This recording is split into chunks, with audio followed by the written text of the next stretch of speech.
Hey baby. So, an idea. This is it. This is the idea, but there's more to it.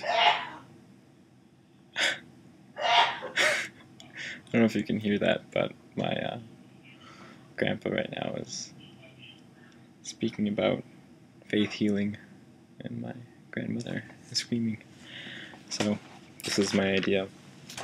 I'm holding a short story.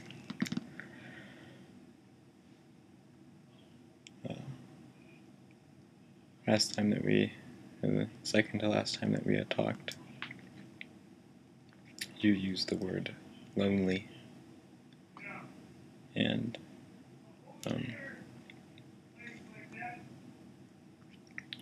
it's had a strong effect on me. I thought about it off and on for the rest of the day, and it hurt me to imagine you being lonely.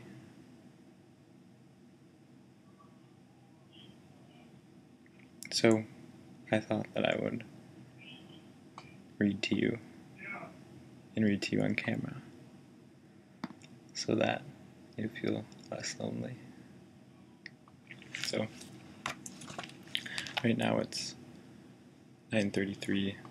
I need to be I need to be awake in less than 7 hours. These two teenagers are gonna stay up until at least 10:30, like they do most days.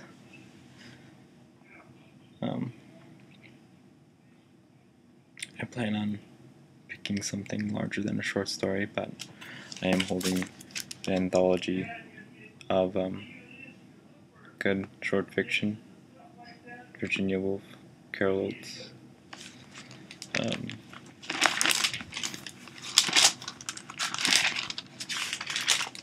Let's see here. James Joyce. There's one in here called The Dead that I've heard a lot of good things about. That's Joyce. Kafka. I don't know how I feel about that. Chekhov. A lot of stuff I don't recognize. Flannery O'Connor.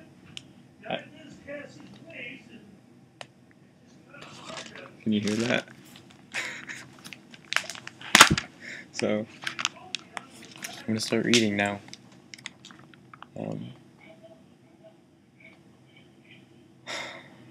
I hope that this can do something for you, baby.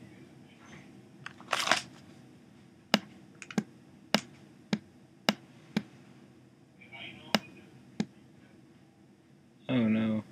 Can you just now begin to hear me? Okay, I had to stop that last recording because there's a oh, that's feedback, okay. There's a volume knob here, and I thought that volume knob represented the audio input as opposed to the audio output. This is what I'm turning up and down. Turn that down. Let's turn that down. So I'm going to begin reading the short story now.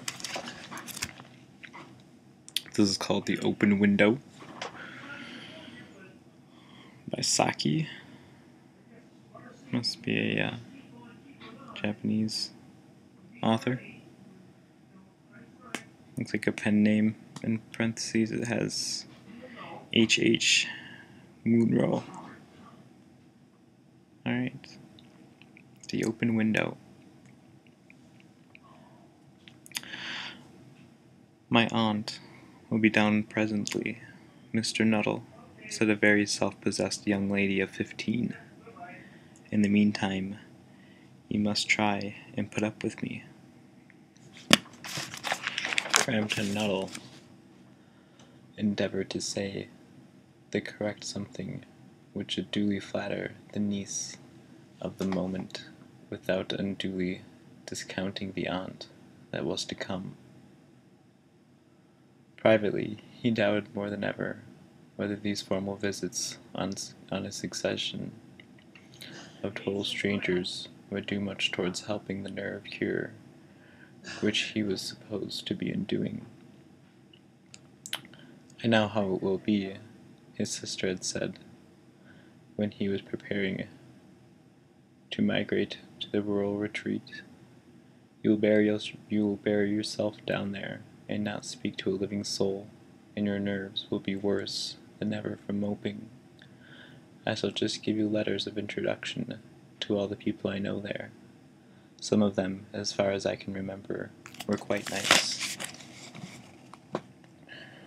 Framton wondered whether Mrs. Sappleton, the lady to whom he was presenting one of the letters of introduction, came into the nice division. You know many of the people around here?"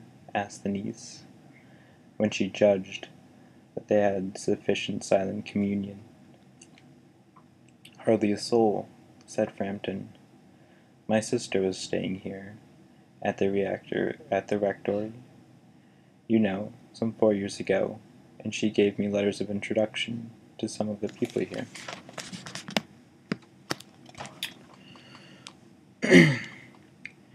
He made that last statement in a tone of distinct regret.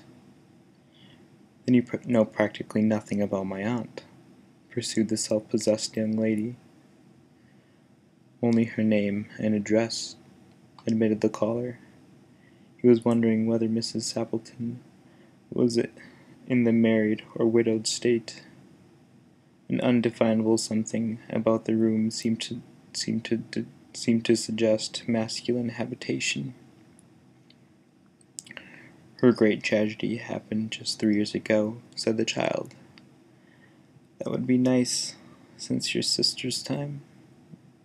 I'm sorry, that's a bad mistake. "That would be since your sister's time." "Her tragedy?" asked Framton. Somehow, in this restful country, spot tragedies seemed out of place. "You may wonder why we keep that window wide open on the October afternoon," said the niece, indicating a large French window that opened on the lawn. "It is quite warm for the time of year," said Framton. "But has that window got anything to do with the tragedy?"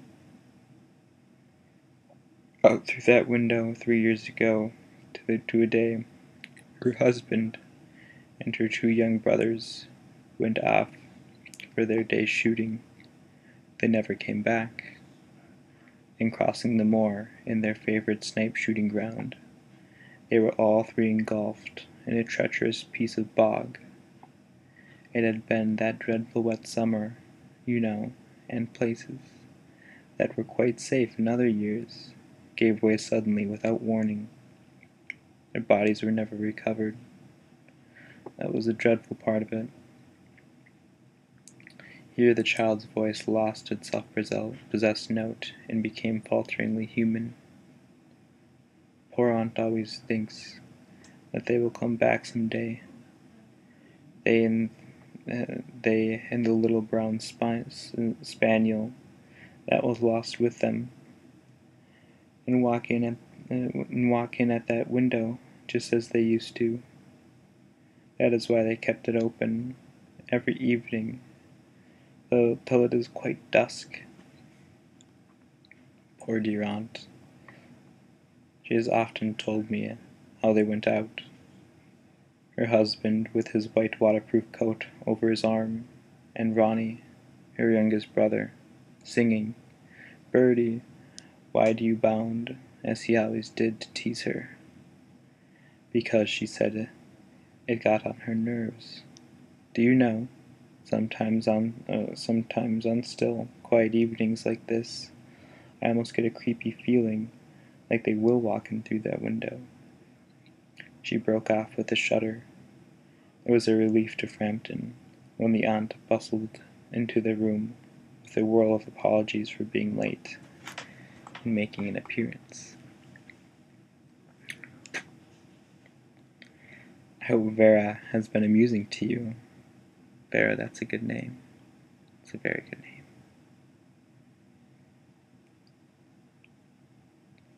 She's been very interesting," said Frampton.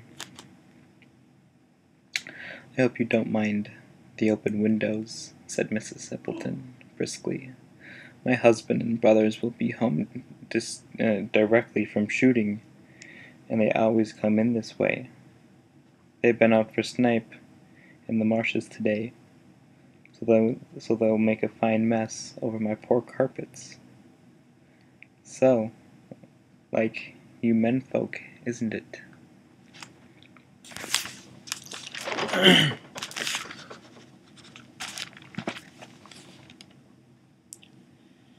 She rattled on cheerfully about the shooting and the scarcity of birds, and the prospects for ducks in the winter. To Frampton it was all purely horrible.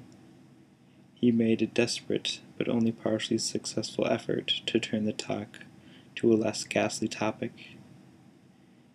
He was conscious that his hostess was giving him only a fragment of her attention, and her eyes were constantly straying past him to the open window and the lawn beyond. It was certainly an unfortunate coincidence that he should have paid his visit on this tragic anniversary. The doctors agree in ordering me complete rest, an absence of mental excitement, an avoidance of anything in the nature of violent physical exercise," announced Frampton, who labored under the tolerable widespread delusion that total strangers and chance acquaintances are hungry for the least details of one's ailments and infirmities. "Their cause and cure on the matter of diet, they are not so much in agreement," he continued. "No?" said Mrs. Simpleton, in a voice which only replaced a yawn at the last moment. Then she suddenly brightened into alert attention, but not to what Frampton was saying. "Here they are at last," she cried, "just in time for tea. And don't they look like they were muddy up to their eyes?" Frampton shivered slightly and turned towards the niece with a look intended to convey sympathetic comprehension. The child was staring out through the window with dazed horror in her eyes. In a chill shock of nameless fear, Frampton swung round in his seat and looked in the same direction. In the deepening twilight 3 figures were walking across the lawn towards the window. They all carried guns under their arms, and one of them was additionally burdened with a white coat hung over his shoulders. A tired brown spaniel kept close at their heels. Noiselessly they hurried near the house, and then a hoarse, young voice chanted out of the dusk. I said, "Bertie, why do you bound?" That's a song. Frampton grabbed wildly at the stick and hat. The hall door, the gravel drive, and the front gate were dimly noted stages in his headlong retreat. A cyclist along the road had run into the hedge to avoid imminent collision. "Here we are, my dear," said the bearer of the white mackintosh, coming in through the window. "Fairly muddy, but most of it's dry. Who is that who bolted it as we came up?" "A most extraordinary man, a Mr. Nuttall," said Mr. Simpleton.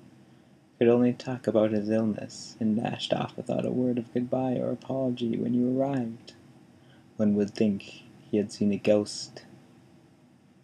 "I expect it was the spaniel," said the niece calmly. "He told me he had a horror of dogs. He was once hunted into a cemetery, somewhere on the banks of the Ganges, by a pack of pariah dogs, and had to spend the night in a newly dug grave, with the creature snarling and grinning and foaming just above him, enough to make any one lose their nerve." romance at short notice was her speciality. The niece. The devil. Ooh. I had something in my eye that entire time.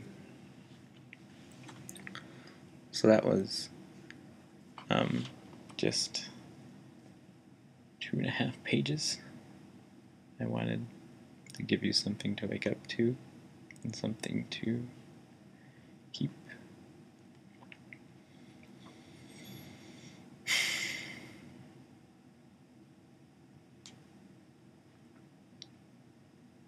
Thank you for reaching out to me today.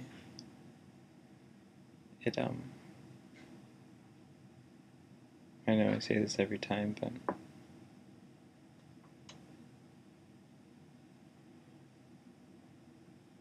to support you makes my life meaningful. It's a very desired feeling for me. I don't mean to make it sound like it's a trade. It's much more than that. But I also want you to know that I get a great deal out of it.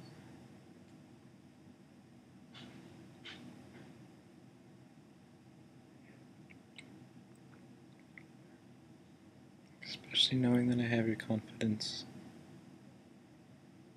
That knowledge is very affirming for me.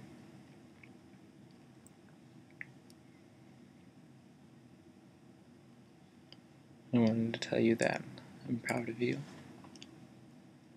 and I miss you, and I love you.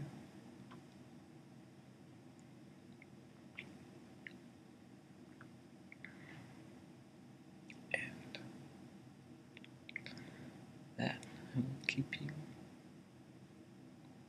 as close to my heart as possible.